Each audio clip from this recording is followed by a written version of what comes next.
പാല കത്തീഡ്രലിൽ രാക്കുളി തിരുനാളിനനുബന്ധിച്ചുള്ള ചരിത്രപ്രസിദ്ധമായ മലയുന്ത് പ്രദക്ഷിണം ഭക്തിസാന്ദ്രമായി. 1.5 ടണ്ണിലേറെ ഭാരമുള്ള മല കഴുതടിയൂർക്കരക്കാരുടെ കരങ്ങളിൽ പൊങ്ങിക്കിടന്ന് മുന്നോട്ടും പിന്നോട്ടും നീങ്ങുന്നത് നയനമനോഹരമായ കാഴ്ചയാണ്. പുൽക്കൂടിന്റെ പ്രതീകമായ മലയിൽ ഉണ്ണീശോയും യൂസഫും പൈസ കന്യാമറിയമും മാലാഖമാരും 3 രാജാക്കന്മാരും ഇടയന്മാരും ആടുകളും മൃഗങ്ങളും പൂജരാജാക്കന്മാർക്ക് വഴികാട്ടിയായ നക്ഷത്രവുമൊക്കെ ആവിഷ്കരിച്ചിട്ടുണ്ട്.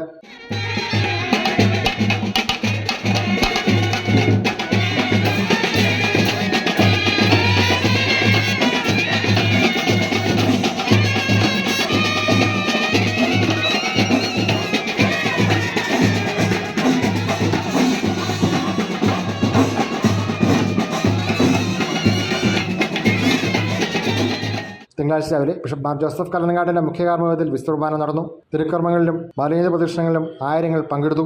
വികാരി ഡോക്ടർ ജോസ് കാക്കലിൽ, അസിസ്റ്റന്റ് വികാരിമാരായ father Jose Ettaykkunnil, father Jose Uzhiyil, father Sebastian Alappatt Kottayil തുടങ്ങിയവർ നേതൃത്വം നൽകി. പ്രദക്ഷിണത്തിന് ശേഷം കൊച്ചിൻ തരംഗ് ബീഡ്സിന്റെ ഗാനമേളയും ഉണ്ടായിരുന്നു. ന്യൂസ് ബ്യൂറോ, പാല.